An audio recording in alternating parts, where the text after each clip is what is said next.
কিন্তু দুই প্রকার, রিজিক কিন্তু দুই প্রকার।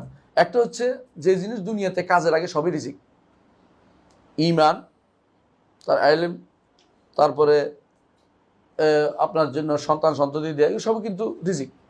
আবার রিজিকের আরেকটা হচ্ছে যেটা মানুষে খায়, সবাই খায়, প্রাণীকুল সবাই খায়, আম। তাহলে রিজিক আছে কি আছে, নামমাত্র রিজিক আছে যেটা সবাই পায়। একটা হলো আসল রিজিক আছে, সেটা কে পায়?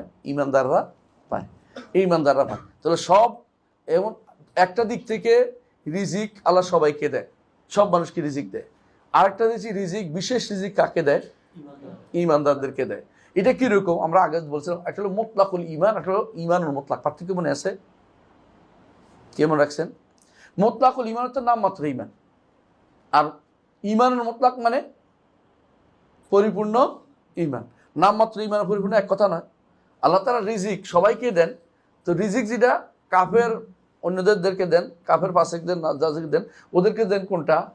যেহেতু তিনি রাজ্জাক, সেই হিসাবে নামমাত্র রিজিক তাদেরকে দেন।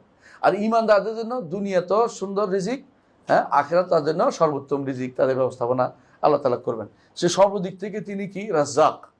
তিনি রাজ্জাক। এটার উপরে আমাদের